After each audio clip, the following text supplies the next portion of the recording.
Yes, to some extent it is a repeat of the 2020 playbook, and that is a weakness, because everybody knows that when he ran in 2020, he presented himself as the sort of centrist and moderate against the extremes of Elizabeth Warren and Bernie Sanders.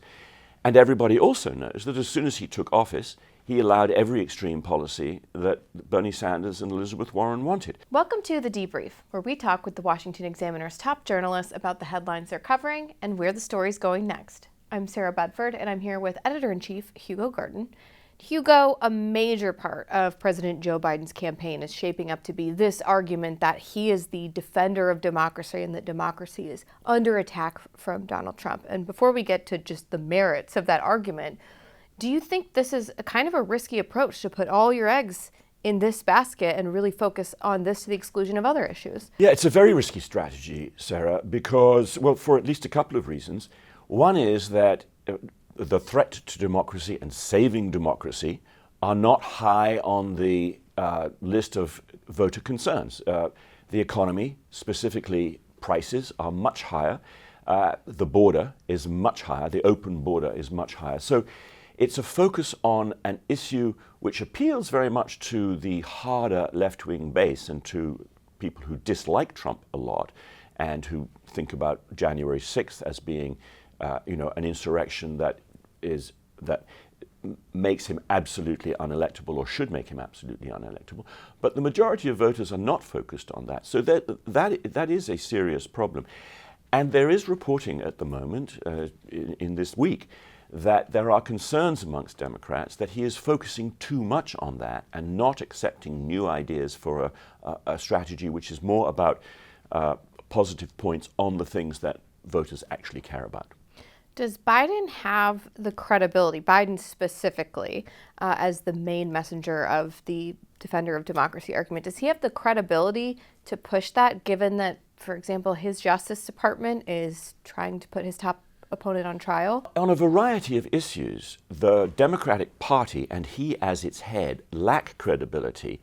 And the claim that he is the champion of democracy, or that party will be the savior of democracy, will raise eyebrows with a lot of voters.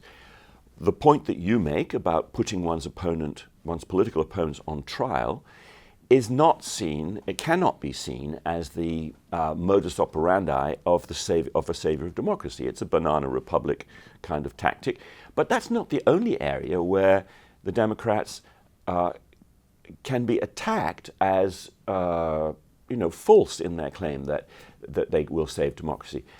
There has been a long-running campaign, which is, if anything, intensifying, against the Supreme Court to undermine its constitutional role.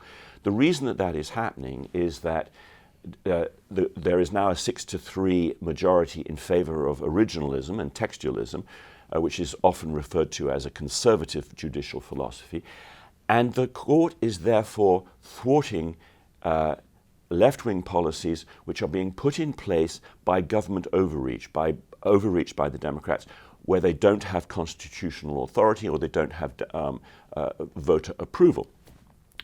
It's difficult to claim you're the savior of democracy when you're deliberately undermining one of the three branches of the constitutional republic which we all live in.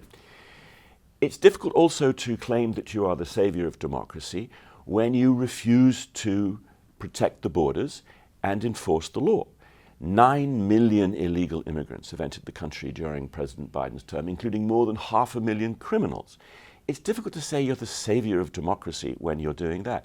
And so in a number of different areas, the president lacks credibility on the key thing that he is presenting to voters.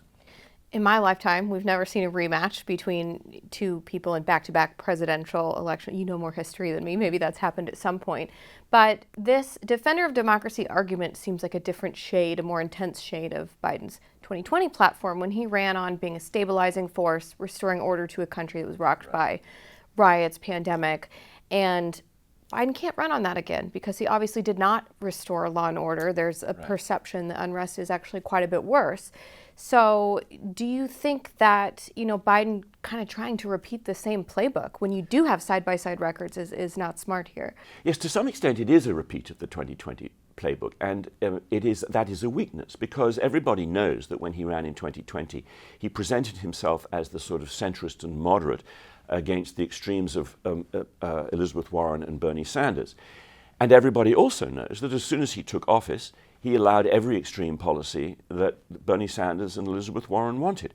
So it's very difficult to come back and say, believe me again when I tell you the same thing. There's the old saying, if you fool me once, shame on you. If fool me twice, shame on me. Voters can say, wait a second, this is the line that you were spinning us 4 years ago, and it didn't turn out to be true. So doing it again, I think, is, again, extremely dubious policy campaign tactic for the president. Well, Hugo, thank you so much for being here today. You can read more from Hugo and the rest of the commentary team at washingtonexaminer.com.